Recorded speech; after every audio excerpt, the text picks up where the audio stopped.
الحمد لله الذي جعل ذكره طمأنينة للقلوب وجلاء النهار بين الذنوب ومحرة لوسواس الخناس المكذوب، والصلاة والسلام على سيدنا محمد الداعي إلى كل فعل محبوب وأمر مطلوب، وعلى آله وأصحابه المكتفين سبيله وعلى خير سلوك. أما بعد، فيقول رب تبارك وتعالى في كتابه المنزل: أعوذ بالله من الشيطان الرجيم، بسم الله الرحمن الرحيم. ألف لام را، كتاب أنزلناه إليك لتخرج الناس من الظلمات إلى النور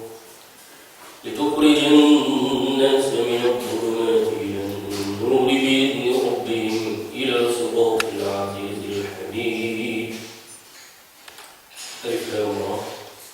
This is a book which we have revealed to you, O Muhammad, that you may bring mankind out of darkness into the light by the permission of thy Lord, to the path of the exalted in might, the praiseworthy. وقال: إن هذا القرآن يهدي للتي هي أقوم ويبشر المؤمنين الذين يعملون الصالحات أن لهم أجرا كبيرا.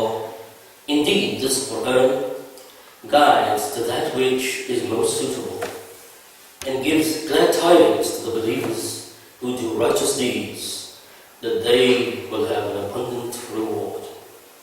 وقال: إنا نحن نزلنا الذكر وإنا له لحافظون. Indeed, it is we who sent down this book, this Qur'an, and indeed it is we who will be its guardian. Brothers and sisters, Assalamu alaikum wa rahmatullahi wa barakatuh. We are gathered here today to ponder the magnitude of the gift of the Qur'an and to reflect on our relationship with it. As human beings, we cultivate relationships throughout our lives.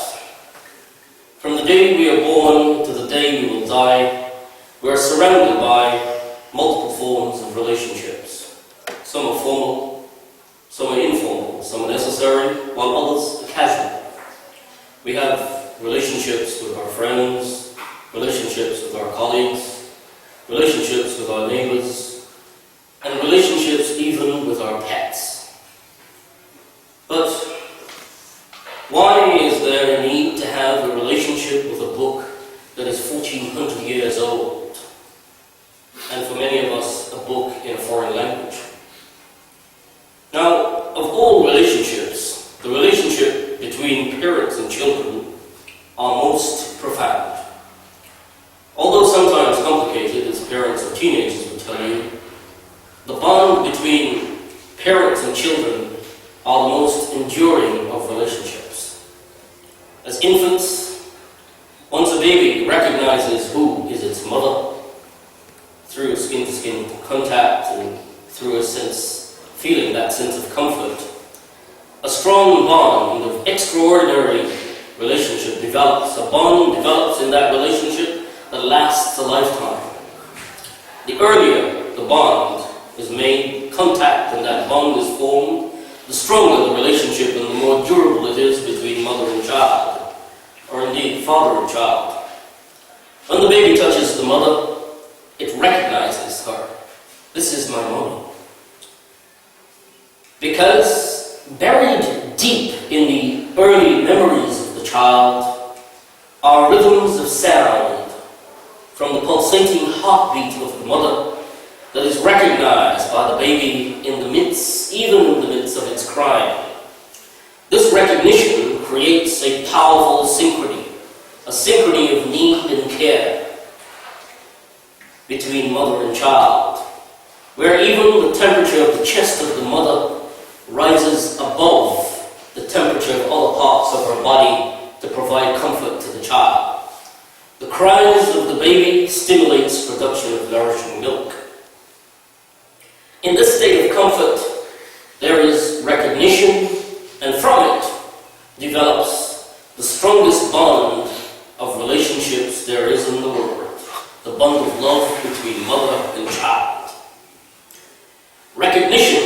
yes, this is my mommy, is crucial for the baby. Something that begins with the touch of the skin.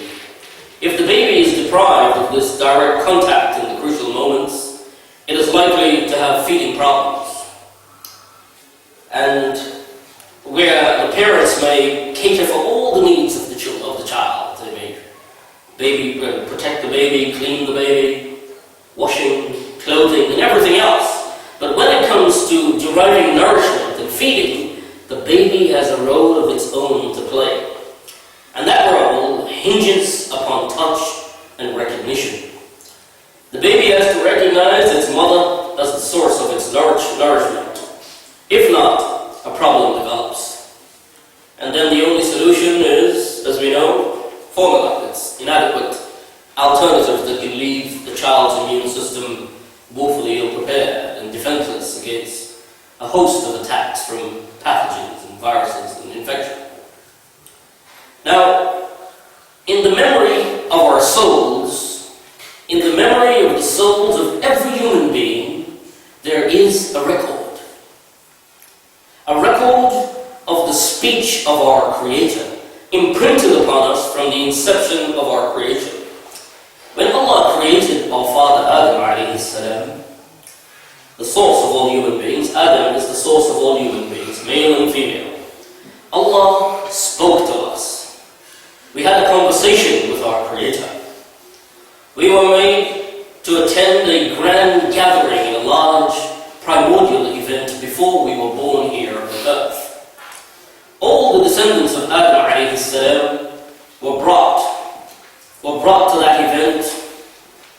And Allah says, as Allah explains in the Qur'an, وَإِذْ أَخَذَ رَبُّكَ مِنْ بَنِي آدَمَ مِنْ ظُهُورِهِمْ ذُرِّيَّتَهُمْ وَأَشْهَدَهُمْ عَلَىٰ أَنفُسِهِمْ أَلَسْتُ بِرَبِّكُمْ قَالُوا بَلَىٰ. And when your Lord took the children of Adam from their loins, their descendants, and made them testify of themselves, saying, Am I not your Lord? Allah said to us, Am I not your Lord? أَلَسْتُ بِرَبِّكُمْ قَالُوا بَلَىٰ.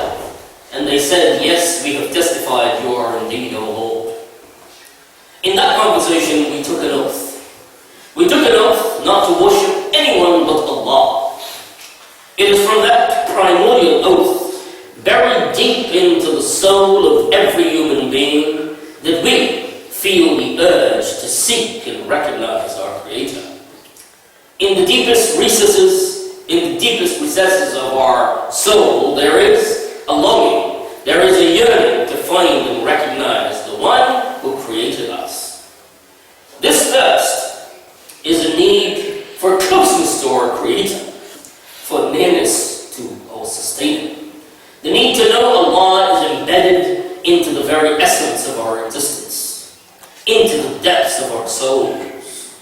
To find Him, to recognize Him, and to love Him are among the deepest instincts of the human being.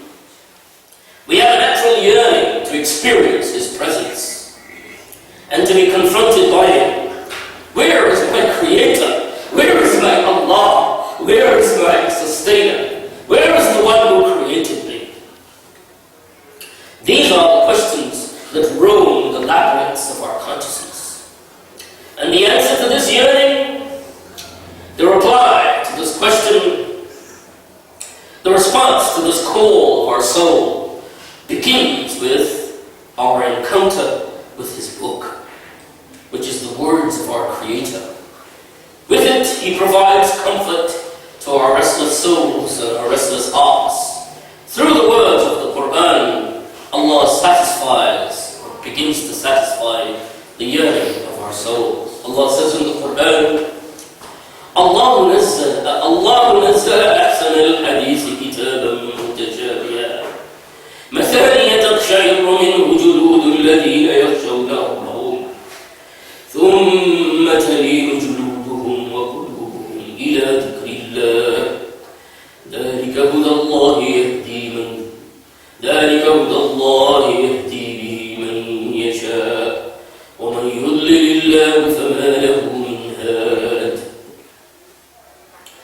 Allah has sent down the best statement, this conversation, this book, reiteration.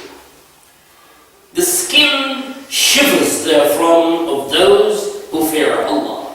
The initial contact is one of shivering, the skin. تَقْشَعِرُّ مِنْهُ جُلُودُ الَّذِينَ يَخْشَوْنَ رَبَّهُمْ. The initial contact of fear, hearing the words of Allah, تَقْشَعِرُّ مِنْهُ, there is a shiver in the skin. And then ثُمَّ تَلِينُ جُلُودُهُمْ, and then the skin and the heart relaxes in the remembrance of Allah. This is the guidance of Allah by which He guides whom He wills. And one who Allah leads astray, for him there is no guide. Both the skin and the heart find solace and comfort when it comes into contact with Allah's word. الَّذِينَ آمَنُوا وَتَطْمَئِنُّ قُلُوبُهُمْ بِذِكْرِ اللَّهِ أَلَا بِذِكْرِ اللَّهِ تَطْمَئِنُّ الْقُلُوبُ. Those who have believed and whose hearts gain tranquility through the remembrance of Allah. And undoubtedly, in the remembrance of Allah, do hearts find comfort and assurance and solace and tranquility. When we remember Allah, we connect. We remember that He is our Creator. When sincere hearts come into contact with the Qur'an and they hear the words of the Creator, the effect is more gripping and more comforting than the clutching hands of a loving mother around her child. This comparison of love and affection between mother and child and Allah and creation was made by the Prophet ﷺ in the hadith.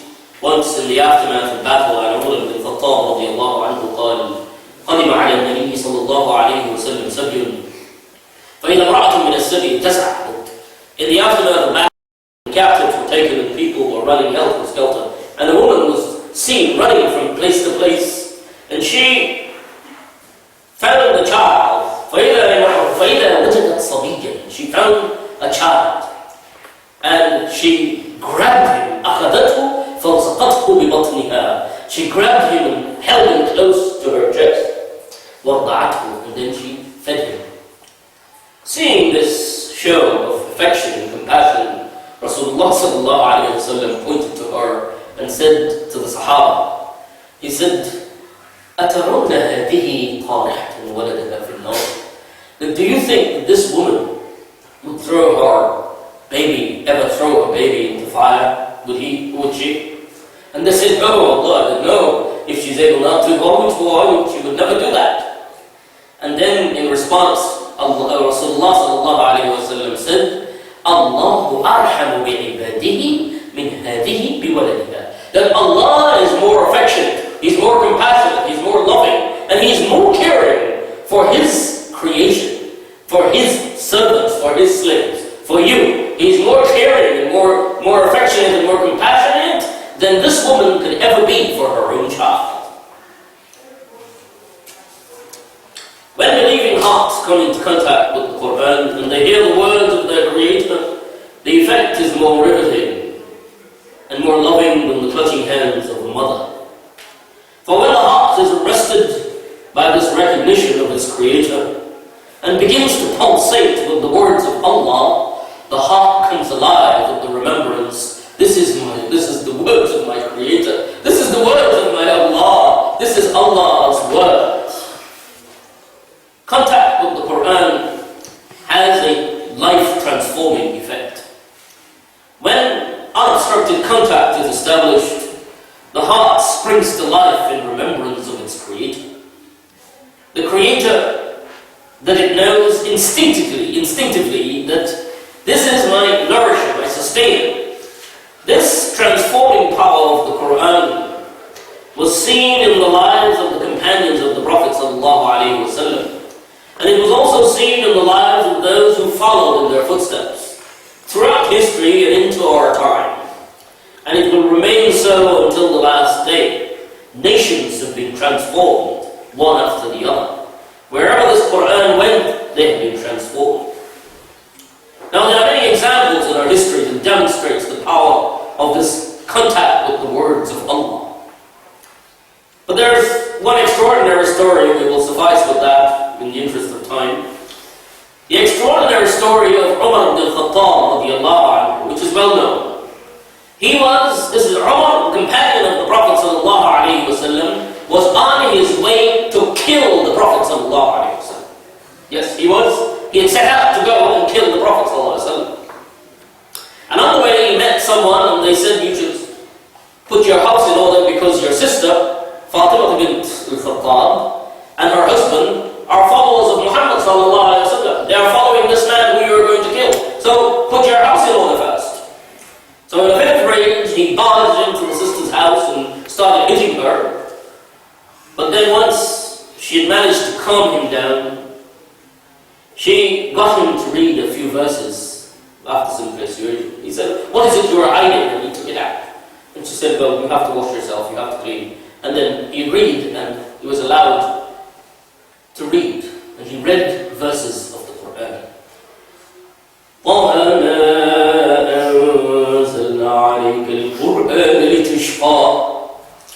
We have not sent down this book, we have not sent down this book, this Qur'an, that you be distressed.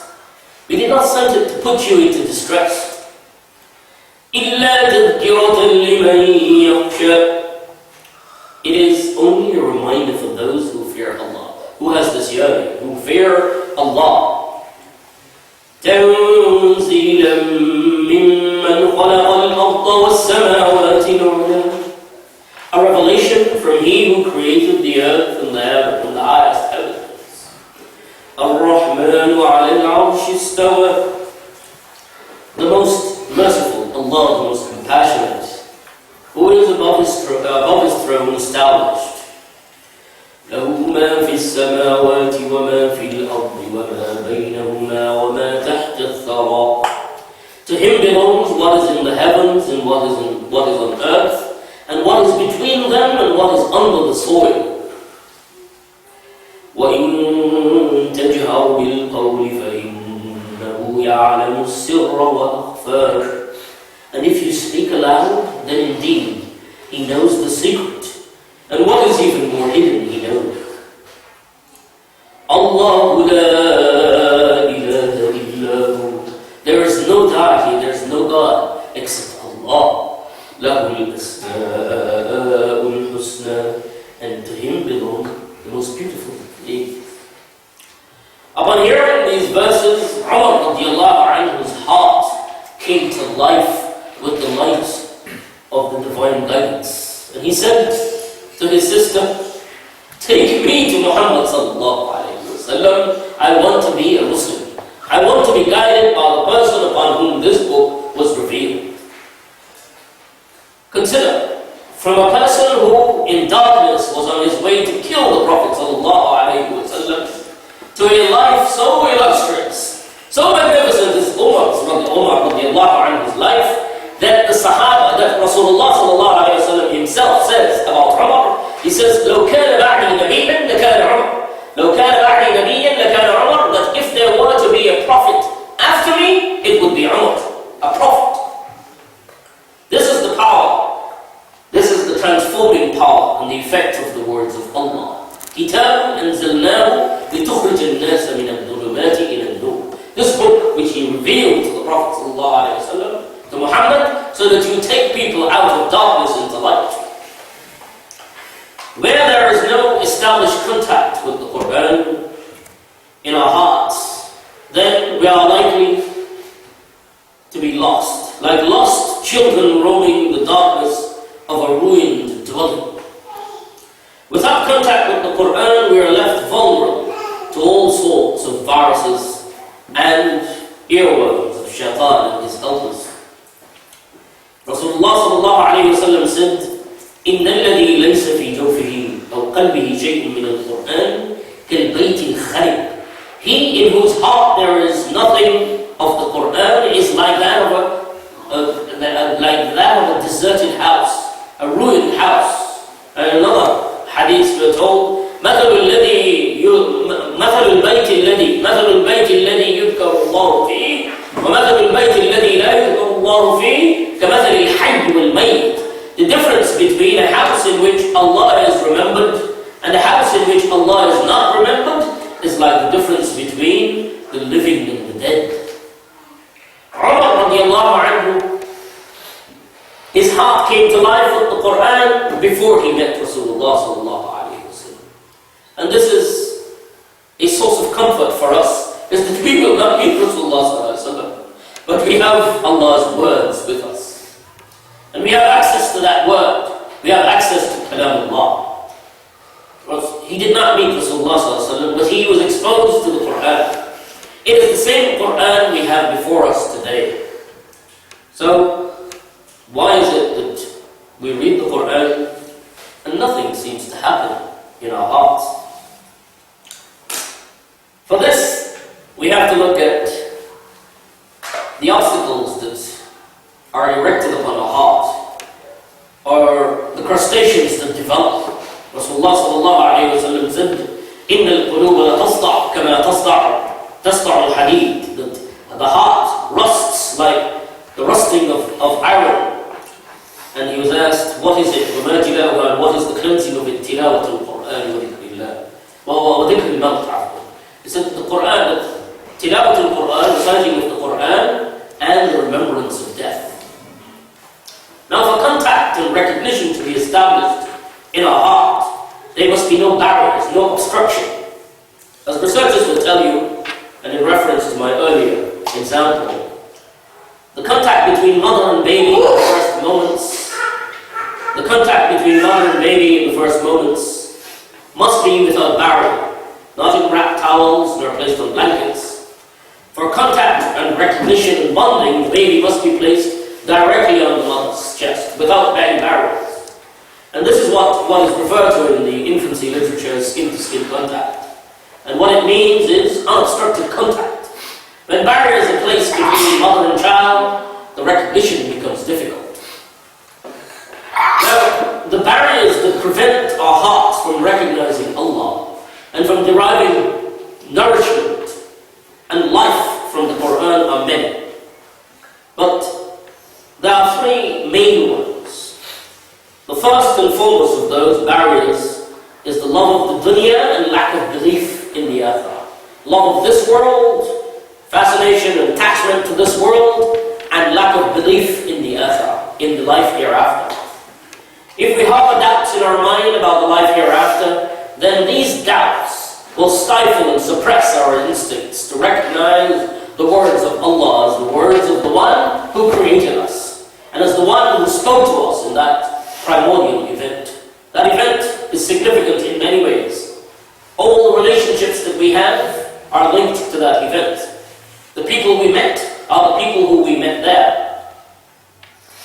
And we met Allah and we spoke to Allah. The recognition has to be established without barriers. Allah says, وَإِذَا قَرَأْتَ الْقُرْآنَ جَعَلْنَا بَيْنَكَ وَبَيْنَ الَّذِينَ لَا يُؤْمِنُونَ بِالْآخِرَةِ حِجَابًا مَسْتُورًا. That when you recite the Qur'an, Allah Himself puts a barrier, places between those who believe, those who do not believe in the hereafter, a concealed barrier between their hearts.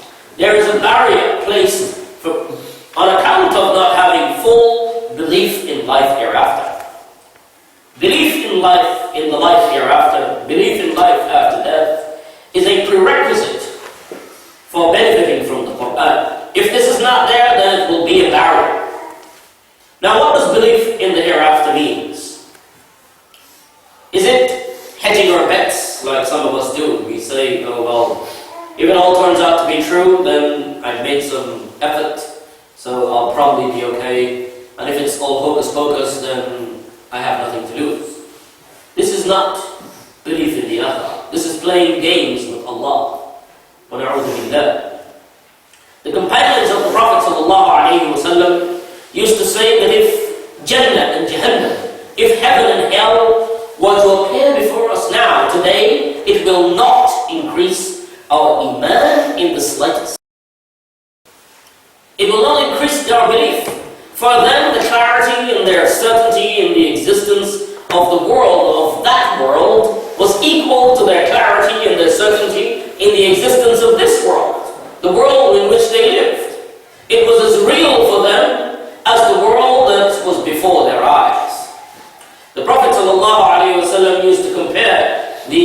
certainty of the vision in this world with things. He used to point. He would call their attention to things and ask them to and compare.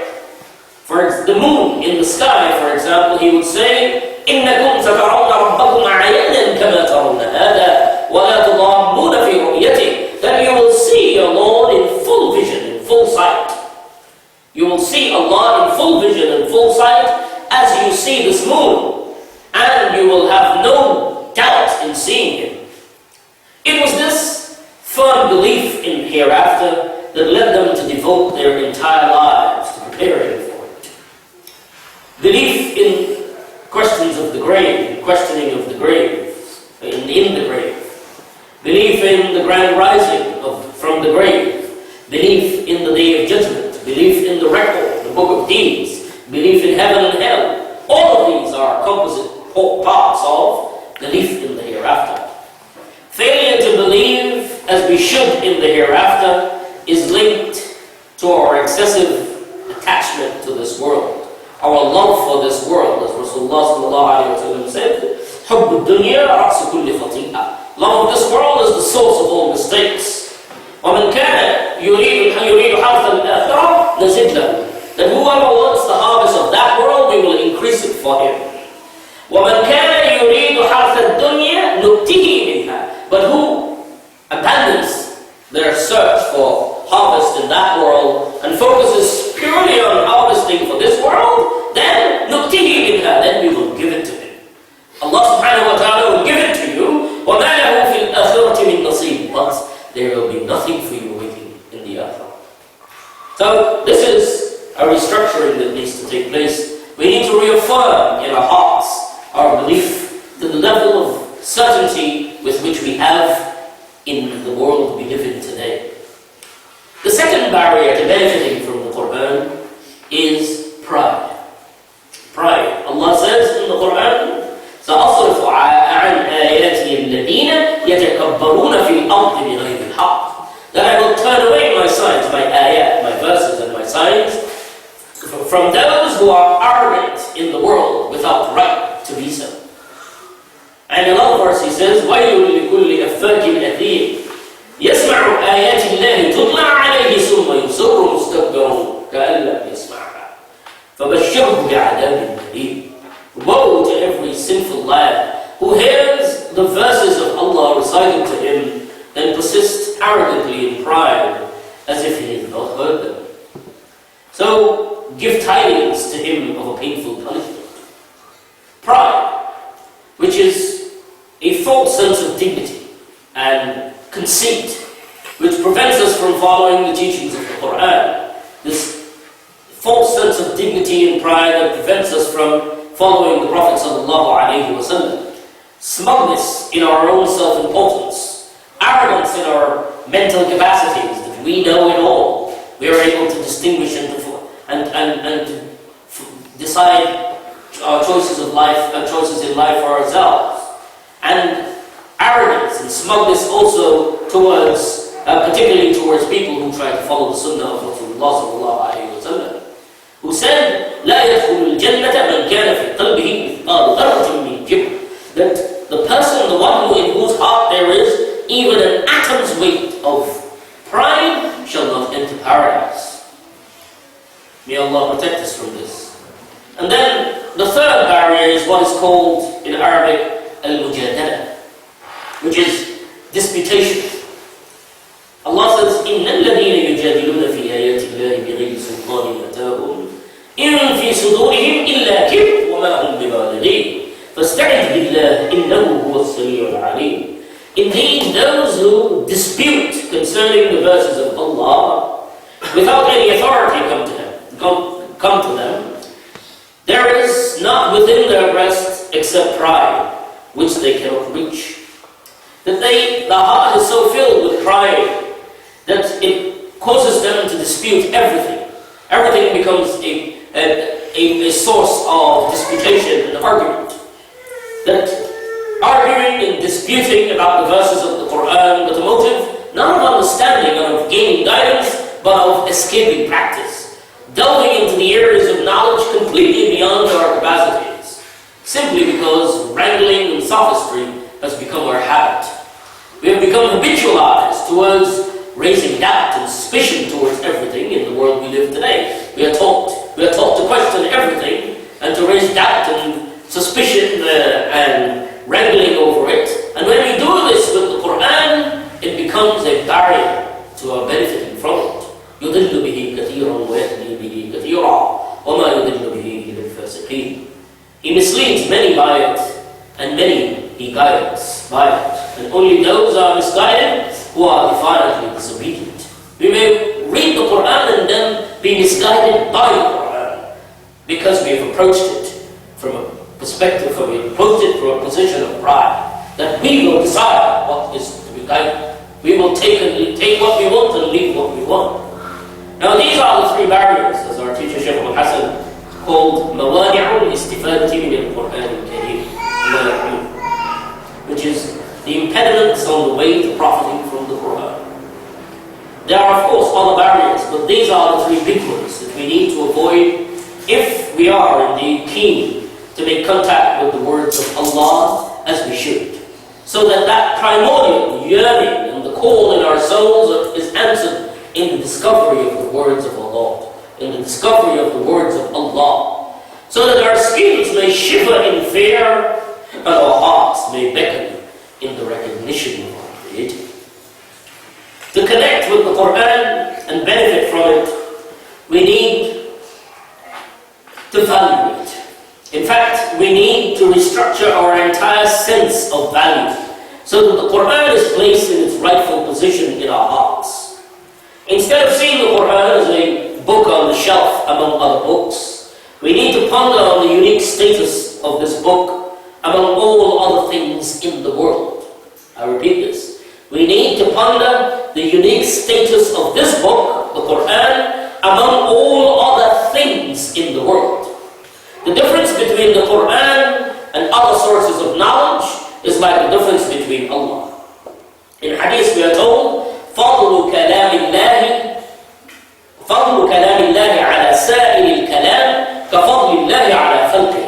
The superiority of the words of Allah above all other words, above all other speech, above all other sources of knowledge, above all other sources of information, above all other discourses, above all other entities, above all else, is like the superiority of Allah Himself above us, above His creation. فضل كلام الله على سائر الكلام كفضل الله على خلقه. The superiority of Allah, of the speech of Allah, is that of the superiority of Allah above all other speech. The speech of Allah. Allah Himself. Allah's superiority above His creation is the same as His speech above all other speech. So no one can put them together and say that Allah's speech is comparable to man's speech. And this has to be embedded in our heart, the sense of value for this, that there is nothing comparable to it. The words of Allah. Yes, the Qur'an was revealed in piecemeal to our world in 23 years, 1400 years ago. But before that, it was a book preserved in heaven before Allah created the universe.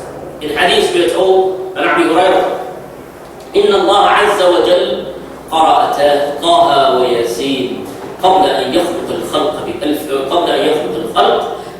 عام. فلما سمعته الملائكة, that Allah subhanahu wa ta'ala recited the surah Taha and surah Yasin 1,000 years before He created this universe. 1,000 years, the same surah that changed the heart of Umar radiallahu anhu, Allah subhanahu wa ta'ala recited that verse 1,000 years before He created this universe. قرأ طه وياسين قبل بألف سنة فلما سمعته الملائكة, and this is 1,000 years before He created the universe. When the angels heard Allah subhanahu wa ta'ala reciting these two surahs, Surah Taha and Surah Yasin, سمعته الملائكة قالت, they say, سمعت الملائكة القرآن قالت, they said, طوبى لأمة ينزل عليهم هذا. Oh, blessed is the nation upon whom this will be revealed. Oh, blessed is the people upon whom these surahs will be revealed. طوبى لأجواف تحمل هذا. Blessed, beatified, and glorified are those hearts that will carry these verses, these words. وطوبى لألسنة تنطق بها. And beatified and blessed. Allah subhanahu wa ta'ala's mercy be on those tongues that will recite these verses. When we utter the words of the Qur'an with our tongue, we must know that this is a blessed and special gift to us that amazes even the angels who cannot recite Qur'an. Do you know that? That apart from Jibreel alayhi salam, who brought the angel Gabriel, angels cannot recite Qur'an. They do not recite Qur'an. But they love to hear it. And when you recite the Qur'an, they come, they rush, they flock to listen to it. They flock, they want to hear these words that they heard Allah subhanahu wa ta'ala recited 1,000 years before He created us, before He created the universe. They flock to it. And this happened in the time of the Sahaba, and in the time of the companions of the Prophet ﷺ. A Sahaba was reciting Qur'an, and he had his horse tied in his room.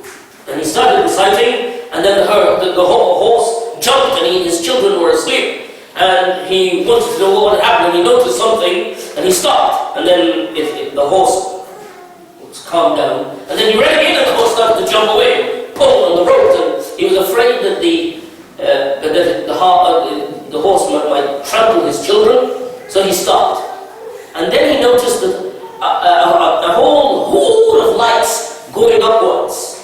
And in the morning he went to Rasulullah and he explained what had happened. He said, I was afraid of what happened, that my child would be. And Rasulullah said, if you continue reading, people would have woken up and saw the angels, flocking to hear what you had said. Allah says, إِنَّ الَّذِينَ قَالُوا رَبُّنَا اللَّهُ ثُمَّ اسْتَقَامُوا. Those who say our Lord is Allah. إِنَّ الَّذِينَ قَالُوا رَبُّنَا اللَّهُ ثُمَّ اسْتَقَامُوا تَتَنَزَّلُ عَلَيْهِمُ الْمَلَائِكَةُ أَلَّا تَخَافُوا وَلَا تَحْزَنُوا وَأَبْشِرُوا بِالْجَنَّةِ الَّتِي كُنتُمْ تُوعَدُونَ. That those who say that my Lord is Allah and then they remain steadfast, تَتَنَزَّلُ عَلَيْهِمُ الْمَلَائِكَةُ. The angels descend upon them and say to them, do not fear, do not grieve, but receive good tidings of paradise with which you have been promised. وَأَبْشِرُوا بِالْجَنَّةِ, and receive the good tidings of paradise which you have been promised. Rasulullah sallallahu alayhi wa sallam told us, اقرأوا القرآن فإنه يأتي يوم القيامة شفيعا لأصحابه. Recite the Qur'an, for verily it will come on the day of judgment as an intercessor for you. The Qur'an will intercede for you. خيركم من تعلم القرآن.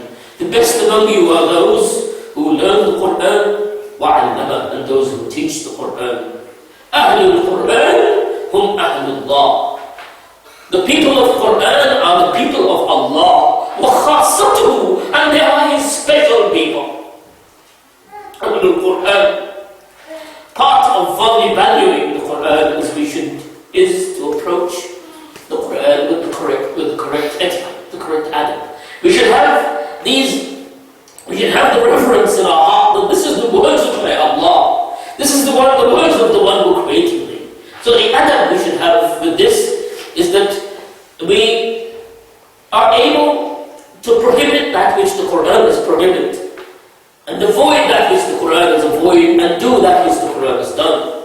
Now there are lots of etiquettes. Ghazali has mentioned 20 different things that we need to do, and then other Imam Nawawi and scholars have listed. But I've summarized, in the interest of brevity, 8 things that we need to do. And the first is يقرأ القرآن على أكمل حالات الطهارة واستقبال القبلة وجلوس في أدب ووقار. The first one is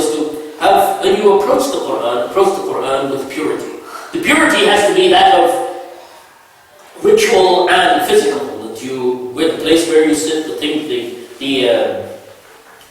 it has to be a clean place, and you have to be in a state of wudu in reciting for the Qur'an.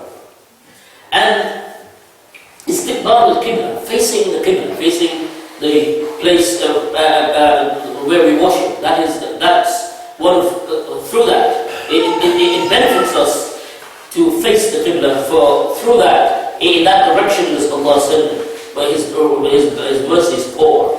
وَجُلُوسٌ فِي الْأَدَبِ, and this is sitting with etiquettes and keeping our hearts and our mind with reverence, that we are sitting in front of this book that Allah has blessed us. This is the book that when the jinn heard it, when the jinn heard the Qur'an, they said, إِنَّا سَمِعْنَا قُرْآنًا عَجَبًا, that we heard an amazing Qur'an, يَهْدِي إِلَى الرُّشْدِ فَآمَنَّا, that we heard and its guides to righteousness, and we have believed in it. This is the jinn. They just heard it and they said this. So this is a special gift that Allah has given us. So we have to sit with waqar, which is reverence, deep reverence with it. The second point is that يرتل يقرأ على أكمل الحالات من الطهارة ويرتل ولا يسرع, that you recite Qur'an with tartil. And this is said in the Qur'an, وَرَتِّلِ الْقُرْآنَ تَرْتِيلًا. Tartil, it means to recite, give every letter in the Qur'an its required rat of pronunciation. We don't swallow it up or put the word ratl comes from the Arabic usage. The Arabs used to say a person who has a thubr al-murattal, a mouth that is rattle, is teeth that is next to each other and not climbing over each other. One next to each other, firmly linking but not climbing over each other or apart from each other. And that is how we should recite the Qur'an. And we should read it. You should read the Qur'an. وَمَنْ قَرَأَ الْقُرْآنَ فِي أَقَلِّ مِنْ ثَلَاثٍ لَمْ يَفْقَهُ. That we should not read it in less than 3 days, and we should read it in not 30 days should not pass without us completing a recitation of the Qur'an. And the advice of the Prophet ﷺ to the pious Sahaba were to read it every week, once a week, to read the Qur'an once a week. Now this might seem a lot, but if you think about it, that in modern life we spend, how many hours do we spend in front of TV every day? To read the Qur'an once a week, you need to spend 3.5 hours. The recent survey about TV, about the time people spend in TV, is 4 hours and 18 minutes, the average amount of people in Britain today. Now, if we were to replace that with Qur'an, then we would easily be able to read it every week. So that's the second thing, is to read it with tartil and to read it regularly. The third is يلتزم الخشوع عند تلاوته ويظهر الحزن ويبكي أو يتباكى. That you should read it with devotion, with heart in it, concentrating in what you're reciting, and read it with such devotion that you cry, like the baby cries with his mother.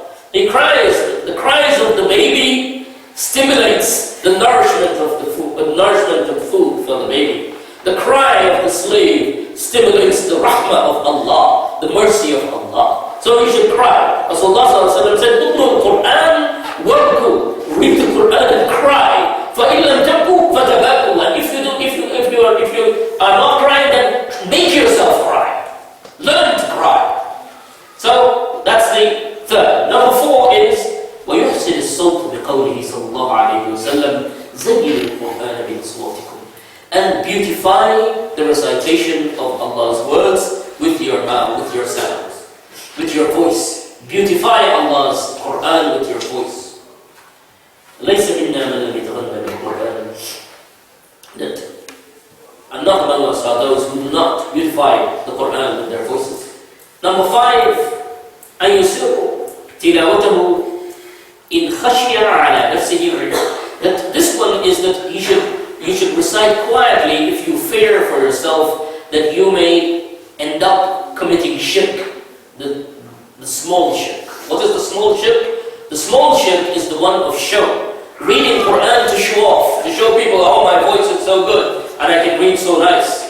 You should, if you find yourself in that predicament, then the first thing to do is to say, no, I'm going to recite Qur'an quietly, so that people do not hear. Al-Jahr bil-Qur'an kal-Jahr, and there's a riwayah, hadith, Rasulullah said, Al-Jahr bil-Qur'an kal-Jahr bil-Sadaqah. And it's like a person who reads Qur'an loudly, it's like a person who gives Sadaqah loudly in open place. So we should try to avoid this, and if we do not suffer from this, then we should at least read it not in places where it does not cause offense to other people, where it will not offend, and where we can protect ourselves from riyah, which is showing. Number 6 is يَقْرُ الْقُرْآنَ بِتَدَبُّرٍ وَتَفَكُّرٍ مَعَ تَعْظِيمٍ لَهُ وَاسْتِحْضَارِ الْقَلْبِ. That you should read the Qur'an with contemplation and with the presence of heart in such a way that you ponder on the meanings, you think about what is being said while you recite. This does not mean that you will not get reward for reading it while you do not understand. Every word, every letter you recite will have an impact. It will speak to your soul even if you do not understand it. Because the hadith that Rasulullah ﷺ told us about the rewards that you will get on every letter, the example he used was of the part of the Qur'an that we do not understand, which is Alif Lam Mim. We do not know the full meaning of this, and he told us that you will get reward, you will get hasana, you will get 10 hasana for each one, and we do not know the meaning of this. So the Qur'an will speak to your soul, it will respond to the yearning in your soul. So yes, ponder on the bits that you can understand, and do not delve, do not get into disputation with the Qur'an. Approach the Qur'an as a child would approach the mother, approach the source of guidance. Obviously there's no comparison between Allah and anything else. لَيْسَ كَمِثْلِهِ شَيْءٌ. But for the purposes of understanding, I'm telling you that this Allah subhanahu wa ta'ala likes you to cry. He likes you to approach with your presence of mind. Number 7, أَنْ لَا يَكُونَ عِنْدَ تِلَاوَتِهِ مِنَ الْغَافِلِينَ عن المخالفين الغافلين عنه المخالفين له. That he should not be in such a state that he is reciting verses. You should not approach the Qur'an where you're reciting verses that are in direct contradiction to your own actions. The Qur'an, because the Qur'an will turn around and curse you while you are saying that la'natullahi ala al-zalimin, that the curse of Allah is on the oppressor, and you yourself is an oppressor. So you should take an account of your own deeds. You should assess your actions before you approach the Qur'an. And while you approach the Qur'an, it should become a source of correction. So that you become the walking, like Rasulullah ﷺ was pointed to and said, he is the walking Qur'an. Rasulullah ﷺ was the walking Qur'an. كَانَ خُلُقُهُ الْقُرْآنِ. So it has to correspond, our actions has to correspond with the Qur'an. And finally, number 8, وَيَجْتَهِدْ فِي أَنْ يَتَّصِفْ بِصِفَاتِ أَهْلِهِ الَّذِينَ هُمْ أَهْلُ اللَّهِ وَخَاصَّتُهُ. And that you make the effort to become like the people of the Qur'an, to people who spend their lives dedicated to Qur'an, spend their life working for Qur'an, and the characteristics, the qualities that they inculcated in their lives. And there is a summarized description of this by Abdullah ibn Mas'ud, who said, يَنْبَغِي لِقَارِئِ الْقُرْآنِ أَنْ يُعْرَفْ بِلَيْلِهِ إِذَا النَّاسُ نَائِمُونَ. That it is necessary that the one who recites Qur'an should be known by his nights when people are asleep.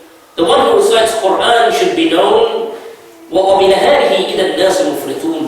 And in the day when people go into excess, he should be known. He will be distinguished from people, because people will see that this is the person of Qur'an, this is the person who follows Allah. And people go doing all sorts of horrible things in the street in the day, they go into excess, but he remains steadfast, he avoids it.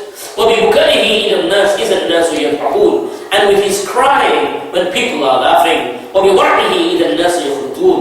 And with his abstention and piety when people are going into mixing and to excess. وَبِصَمْتِهِ إِذَا النَّاسُ يَخُوضُونَ. And his silence when people indulge in disputation and argument. وَبِخُشُوعِهِ إِذَا النَّاسِ يَخْتَالُونَ. And with his devotion and his خُشُوعِهِ إِذَا النَّاسُ يَخْدَعُونَ. When people enter into deceiving and into fighting, وَبِحُزْنِهِ إِذَا النَّاسُ يَفْرَحُونَ. And he will be known with his grief and his sadness when people are spending their time in joy and celebrations.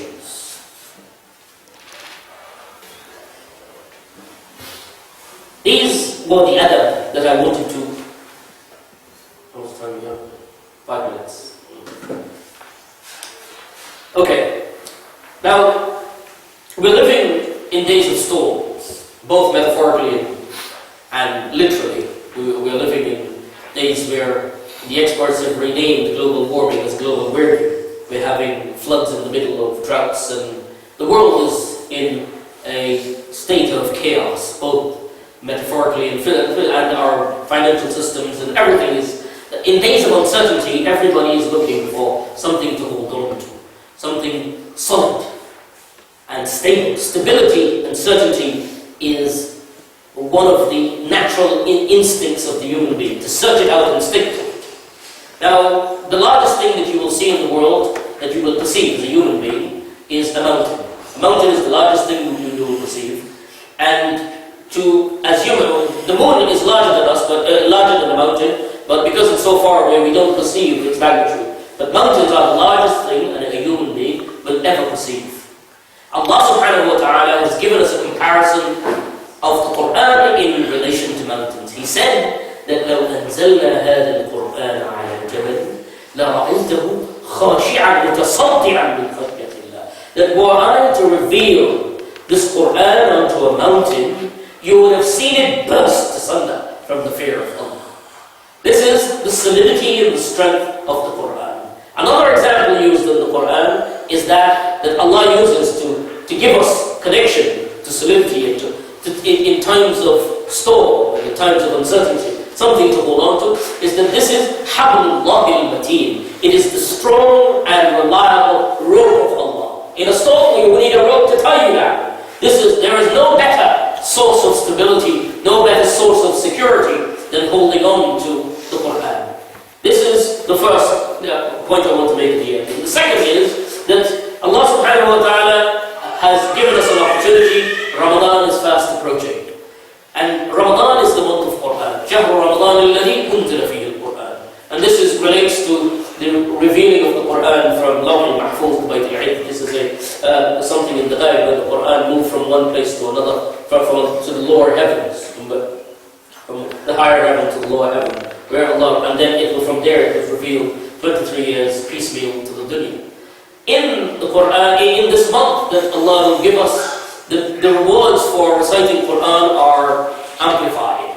And we have an opportunity to build our relationship with the Qur'an and to increase our connection with Allah and to satisfy, to kindle our souls. So let us use this opportunity to make sure that the joys of this world will be eclipsed by the joy of himself indulging with the Qur'an. All the joys on one side, and our joy of spending time with Allah's word will supersede it. Yes? Because Allah has made the Qur'an, every verse you learn from the Qur'an is a stage in Jannah. بكل آية. كل عمر بن العاص says that كل آية في القرآن درجة في الجنة ومصباح في بيوتكم. That every ayah of the Qur'an is a stage in the Jannah. That on the day of judgment, the person who memorized Qur'an will be told, اقرأ وارتقي. Read Qur'an and climb the stages of Jannah. And your status in Jannah, your stage in Jannah will be in the آخر آية تقرأها. It will be in the last verse you will recite. That will be your station in Jannah. So every ayah is a verse. So when you learn, you indulge in reciting Qur'an and memorizing Qur'an, today I have learned a new verse, and today, inshallah, this verse will make me climb one more stage in Jannah. This is the approach with which we should approach the Qur'an. And let us try to be a people who are touched by the words of Allah, a people who are nourished by the words of Allah, a people who took an oath and will fulfill it through our connection with Allah. ربنا آتنا في الدنيا حسنة وفي الآخرة حسنة وقنا عذاب النار. اللهم أنت ربنا لا إله إلا أنت خلقتنا ونحن عبادك ونحن على عهدك ووعدك ما استطعنا نعوذ بك من شر ما صنعنا ونبوء لك بذنوبنا فاغفر لنا إنك أنت التواب الرحيم. Oh Allah, open our hearts to the Qur'an. Oh Allah, open our hearts to the Qur'an. Oh Allah, comfort our hearts with the Qur'an and comfort our soul with the Qur'an. Oh Allah, grant us Ramadan with the mercy of connection with the Qur'an. Oh Allah, you are the one who sent this Qur'an. You blessed us with this bounty of Qur'an. Oh Allah, do not deprive us of it now. Oh Allah, you have given us the Qur'an, do not take it from us. Ya Allah, Allahumma salli ala Sayyidina Muhammad wa ala ali Muhammad kama sallaita ala Ibrahim wa ala ali Ibrahim innaka Hamidun Majid. Amin amin ya Rabbal Alamin. Rahmatika ya Rahman.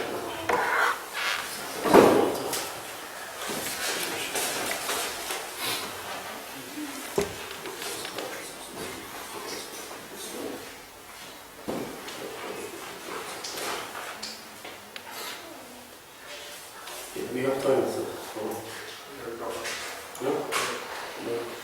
How would you advise, this is a question, how would you advise a balanced and sincere approach to asking about Islam and Qur'an without falling into the realms of pride?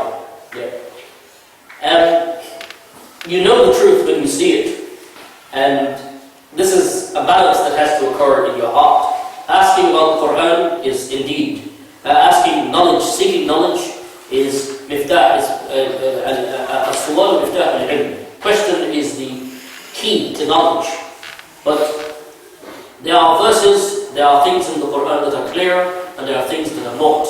And what happens is that shaitan and nafs, in the pursuit of escape, usually push people into the areas of unclear, the grey areas. And Rasulullah ﷺ said that the guiding principle one should have is that al-halal bayyin wal-haram bayyin. That halal is clear and haram is clear. وَبَيْنَهُمَا مُتَشَابِهَاتٌ وَمُتَشَابِهَاتٌ. That between them, that halal is clear and between them are grey areas. So be careful not to go into them, because if you dabble in them, then the likelihood is that you will step into haram. So the further you are, it is described as boundaries. Boundaries. The person who stays closest to the boundary is the person who will fall over and cross. Who will fall and cross the boundary. The person who is further in the center away from the boundary will be safest. So try to keep yourself safe. Asking about what Allah wants of you is yes, with sincerity is clear, but seeking disputation is a person coming to a scholar and says, is this thing, Shaykh, tell me, is this thing haram? Is this? And you say yes, the fatwa on this is haram. And the next question you get is, but isn't there an ikhtilaf? Isn't there a difference of opinion? And then they go to someone else and then they ask the same thing. And eventually what you find is the person is not seeking guidance. They are seeking escape from guidance by fixating upon differences of opinion. Differences of opinion is a scholastic activity. This is the problem that we have. Scholars, a scholastic activity, this is an activity that scholars indulge in. When you accept the opinion of a scholar who you acknowledge that yes, this person was studying, and on the day of judgment I will follow him, and on the day of judgment if Allah asks me, why did you do this? And you know there was ikhtilaf, I will say that Allah, you gave me this scholar, and this was the scholar I had, and this is the one I asked, and he said to do so. Then you will have no problem. Even if that scholar made a mistake, he will get a reward. That if إذا أخطأ فله أجر وإذا أصاب فله أجران. This is the usul. If a scholar makes a mistake, he will get one reward. And if he makes two mistakes, then he will get, if a scholar makes a mistake, he will get one reward. And if he does not, if he is right in what he says, then he will get two rewards. On the day of judgment, we should not think that we will have to defend everything we do. Yes, everything we do in the sense, all the whole of fiqh and all the tafsir. No, Allah subhanahu wa ta'ala has given this knowledge to people who are able to guide. He said He will protect this deen, and the protection of this deen is through legacy of scholarship. And that legacy of scholarship is protected. Allah protects this legacy of scholarship in the deen. How do we engage children in reading Qur'an? I think it is necessary to make children, first of all, get them to learn to read, and if before they learn to read, this Qur'an, the transmission of the Qur'an, is essentially an oral tradition coupled with a written tradition. But learning the Qur'an, the earlier you will learn it, is the better it is for your child, is the formative their brains. I know there have been some discussion recently about whether you should wait until after 7. I do not agree with this opinion, but there is no justification for saying that a child should not study before they're in 7. They should be exposed to Qur'an. Yes, maybe the strictures should not be, we should be very careful of not chastising children. They should play and they should be allowed to flourish, but at the same time we should encourage them to recite Qur'an every single day. The thing is that the child will do what you do as a parent. If the parent is sitting reading Qur'an every day, then the child will want to watch he wouldn't want to go off and do something else. He will sit and pick up a piece of cardboard and pretend to read the Qur'an. So it is through example your children will learn. If you sit and read Qur'an every day, then the child will read Qur'an every day. That is how you encourage children, by doing it yourself. وآخر دعوانا الحمد لله رب العالمين. جزاكم الله خيرا.